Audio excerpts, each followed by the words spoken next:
resumen de las propuestas ayer del presidente de la República. Habíamos quedado con la palabra para Gonzalo Vinter. Gonzalo, tú decías al principio de esta conversación que hay varias de las alternativas que presentaron que te parecían bien, pero no el crédito, el CAE, porque se plantea un CAE para quienes no puedan pagar la educación superior. Sin embargo, Nicolás Aguirre dice que este es un CAE muy distinto al mala fama del CAE. Vamos a tener que contar a la vuelta del informe del Ministerio de Salud. Siempre a los canales de televisión que adhieren voluntariamente, agradeciendo a las radios de Archi y no Archi que adhieren, a los canales regionales también, a los periodistas que participan y a nuestro equipo de apoyo comunicacional de La Moneda. Observamos una evolución positiva en las cifras. El número de positividad de exámenes PCR a nivel nacional en los últimos 7 días ya está en el 22%.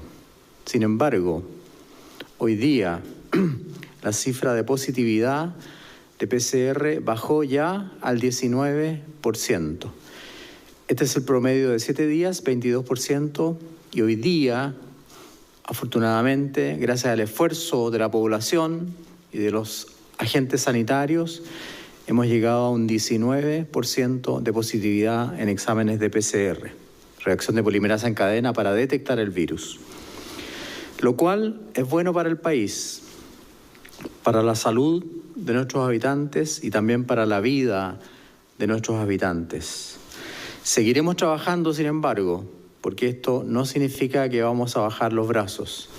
Seguiremos trabajando y seguiremos siguiendo las recomendaciones del Comité de Expertos en Pandemia, del Ministerio de Salud y de otras instituciones que quieran aportar cuando sea necesario avanzar en la estrategia que nos hemos fijado como gobierno para el ataque en contra del coronavirus. Debemos continuar con la estrategia de detectar, trazar y aislar. Es la mejor forma que nos permite evitar la diseminación del virus. Y esta cifra de hoy día, del 19% de positividad de los exámenes de reacción de polimerasa en cadena o PCR, nos alienta a seguir, obviamente, en esa línea. Y estamos yendo al territorio. Quiero dar el ejemplo de la región metropolitana, que ayer fueron a testear, la Seremi fue a testear a Batuco y otras entidades como municipios han hecho lo mismo, incluso con buses que han ido a testear al territorio. Quiero agregar también, por último, debido a algunas informaciones, que ningún paciente, ninguno, insisto y reitero, ningún paciente puede ser discriminado al solicitar atención médica. No puede ser discriminado ni por sexo, ni por religión, ni por enfermedad previa, ni por condición previa. Eso no lo aceptaremos como Ministerio de Salud. Nosotros no discriminamos a los pacientes. A continuación, nuestra subsecretaria de Salud Pública dará a conocer las cifras de hoy día. Gracias, ministro. Bueno, muy buenos días. Con respecto a la situación de nuestro país en las últimas 24 horas en relación a la pandemia COVID-19, podemos informar que en el día de ayer se registraron 3.025 casos nuevos, de los cuales 2.354 son personas con síntomas, 404 son asintomáticos y 267 son personas que tienen PCR positivo y no han sido notificados. Aquí seguimos haciendo el llamado a los profesionales de salud de la importancia de notificar al Ministerio de Salud para poder hacer un seguimiento oportuno de aquellas personas confirmadas. En relación a la cifra total diagnosticada hasta la fecha, podemos informar 298.557, de las cuales 264.371 ya se han recuperado. Queremos lamentar el fallecimiento de 76 personas que han sido inscritas en el día de ayer en el registro civil, lo que asciende a una suma de 6.384 personas que se han registrado en el registro civil por COVID-19 asociadas a la PCR positiva. Con respecto a las personas hospitalizadas en unidad de cuidados críticos, 2.069 personas, de las cuales 377 se encuentran en estado crítico. En relación a la red de salud integrada COVID-19, contamos con 351 ventiladores disponibles para toda aquella persona que lo necesite de Arica a Punta Arenas. Finalmente, en cuanto a la red de laboratorios COVID-19, que hemos venido fortaleciendo la red de laboratorios y lo vamos a seguir haciendo, ya contamos con más de 100 laboratorios registrados en el Instituto de Salud Pública para poder informar exámenes COVID-19. En el día de ayer se informaron 16.377 exámenes, de los cuales el total de 1.198.261 exámenes hasta la fecha se han hecho de PCR. Y en relación a la residencia sanitaria, que es uno de los pilares fundamentales dentro de la estrategia de testeo, trazabilidad y aislamiento, contamos con 9.927 cupos, es decir, 151 residencias sanitarias en nuestro país. Y aquí quiero reiterar la importancia de aquellas personas que son confirmadas como casos confirmados, como casos sospechosos, y aquellos contactos estrechos de estas personas, la importancia de aislarse en una residencia sanitaria si no cuentan con los mecanismos en su casa. Esto es uno de los pilares más importantes del aislamiento. Hemos fortalecido esta estrategia porque sabemos que la forma de poder contener esta gran pandemia es el aislamiento efectivo que se puede realizar en una residencia sanitaria. Y además la residencia sanitaria permite un seguimiento de las personas que están ahí.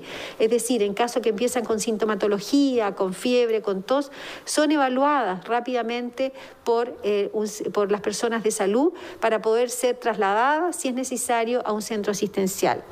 Quiero reiterar el número de teléfono donde se puede llamar para tener información y para trasladarse a una residencia sanitaria, que es el 800-726-666. También quiero finalmente reiterar la importancia de la consulta oportuna, la consulta precoz. Apenas una persona comience con síntomas, con tos, con fiebre, compromiso del estado general, dolores en los músculos, dolor de cabeza, que es uno de los síntomas que se ha visto que es más frecuente, consultar inmediatamente para poder tomar ese examen oportunamente y poder aislar a esa persona. Gracias, ministro. Gracias a usted, subsecretaria. Pasamos entonces a las preguntas, por favor. Buenos días, ministro. Buenos días. Ayer conocimos un nuevo informe epidemiológico con las cifras, con el anexo del DEIS. También la semana pasada el jefe del Departamento de Epidemiología, Rafael Arauz, decía que había que guiarse por este informe, que esa era la cifra más real que vamos a tener durante la pandemia. Ese informe ayer cifró en 10.159 los fallecidos como sospechosos o confirmados COVID. Ministro, quería preguntarle por esta cifra,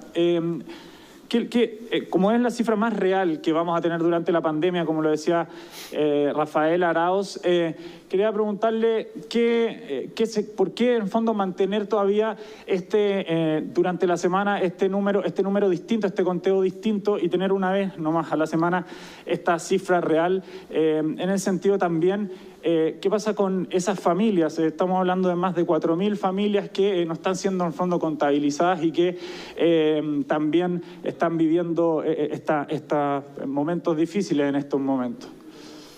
En primer lugar, obviamente lamentamos el fallecimiento de toda persona en Chile, ya sea por COVID o por otras enfermedades. En segundo lugar, quiero reiterar que la cifra de fallecidos confirmados dadas por el DEIS son de 7.057 y no de 10.000.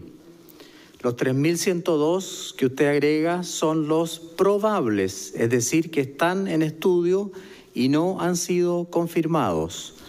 La diferencia entre los confirmados, 7.057, y los que hemos informado hoy día es de 673 pacientes. Y es esos pacientes los que tenemos que estar buscando realmente si tienen una relación con coronavirus y se van a ir analizando día a día. Pero insisto, no confundamos a la opinión pública, no son 10.000, son 7.057 y reconocemos la diferencia. Los otros son probables, 3.102. El registro de estadísticas vitales de Chile es un registro conocido a nivel internacional y es muy robusto. ¿En qué consiste? Consiste en agrupar los datos del registro civil, consiste en los datos que publica el INE, que es el que cuenta, y consiste en lo que hace el DEIS, que es el que asigna la causa básica de muerte. Y eso se ha hecho por muchos años. Y ya lo hemos explicado que antiguamente esto demoraba más de un año en ser publicado. Ahora lo estamos haciendo con un esfuerzo gigantesco que le agradezco al DEIS todas las semanas. En segundo lugar, este es un estudio estandarizado, el que hace el DEIS. Recuerden ustedes que la cifra que nosotros damos diariamente, día a día, consiste en cruzar la información del registro civil con la PCR positiva. El DEIS toma en cuenta muchos otros elementos y los voy a nombrar. Para buscar esa cifra, el DEIS toma en cuenta la ficha clínica, es decir, puede pedir la ficha clínica al hospital o a la clínica. Toma en cuenta también los datos del registro civil. Toma en cuenta el certificado médico de defunción. Toma en cuenta incluso las denuncias de carabineros. Toma en cuenta el EpiVigila, toma en cuenta los resultados de laboratorio e incluso puede pedir los datos al servicio médico legal. Por lo tanto, usted tiene razón y la gente que ha opinado en ese sentido puede que tenga razón, que la cifra del DEIS, que insisto es de 7.057, tiene mucho más aporte de datos. Pero no son 10.000, insisto en eso.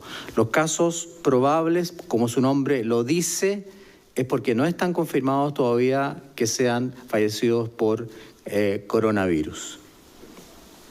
Ministro, muy buenos días. Esta pandemia, cuando llegó a Chile, se comenzó a identificar en las comunas, por ejemplo, en la región metropolitana, de mayores ingresos, los contagios, por ejemplo. Sin embargo, las personas fallecidas comenzaron a registrarse en las comunas más vulnerables, o, dicho bien, en las comunas más pobres. La diferencia de mortalidad, por ejemplo, de Vitacura con Independencia es realmente abismante. ¿Qué se puede hacer con eso, ministro? ¿Hay algún plan especial hoy para tratar de evitar más muertes en las comunas más pobres del país? Muy buena pregunta, ADN. La contestará la doctora Daza. Bueno, gracias por la pregunta. Con respecto a la tasa de mortalidad en relación a las distintas comunas, hay varios factores que inciden en la mortalidad y hemos hablado que hay factores de enfermedades epidemiológicas, sobre todo como las enfermedades crónicas. Estamos hablando de obesidad, estamos hablando de diabetes, estamos hablando de hipertensión arterial. Con respecto a la letalidad de la letalidad asociada al COVID-19, nosotros vemos que en algunas comunas efectivamente hay una mayor letalidad que en otras comunas. La letalidad es cierto, el número de fallecidos asociados a COVID-19 con respecto al número total de contagios. En relación a la letalidad de algunas comunas, puedo decir, por ejemplo, Pedro Aguirre Cerda tiene una letalidad de 4,1%, Las Condes tiene una letalidad de 4%, Ñuñoa de 3,6%, Cerro Navia de 3,4%, Providencia de 3,3%. Se presenta en aquellas comunas donde había un mayor número de casos, efectivamente hemos tenido mayor número de fallecidos porque hay obviamente mayor número de casos. Con respecto a su pregunta, aquí lo más importante para contener disminuir los fallecimientos en relación a esto, es contener la propagación del coronavirus. Y por eso es tan importante la estrategia de testeo, de trazar y aislar. Y por eso aquellas comunas donde no cuentan con un aislamiento efectivo, si hay una persona que se contagia por coronavirus y no puede hacer un aislamiento efectivo, o vive con una persona que tiene un adulto mayor o que tiene una enfermedad crónica, esa persona tiene que aislarse. ¿Y tiene que aislarse dónde? En una residencia sanitaria. Y por eso que es tan importante que en aquellas comunas donde hay mayor dificultad para el aislamiento, es fundamental que las personas se aíslen en residencia sanitaria, porque es la forma que vamos a poder prevenir y disminuir en alguna manera los contagios y también las enfermedades severas asociadas a estos contagios. Muchas gracias, doctora Daza. Muy buenos días, ministra, Buenos días. subsecretaria. Plantearle dos consultas. Una tiene que ver con todos los daños colaterales, incluso enfermedades anexas que provoca el COVID-19. Hay un estudio internacional de la Sociedad de Endocrinología que señala que hay un aumento en la diabetes. Incluso señalan algunos expertos que se debería hacer un seguimiento preventivo, por lo menos durante 12 meses después de que un paciente COVID-19 supera la enfermedad, porque se ha detectado un aumento importante en la resistencia a la insulina y también en la diabetes. Y usted mismo señalaba, ministro, en la Comisión Investigadora COVID, la situación de la hipoxia silenciosa en algunas comunas de altura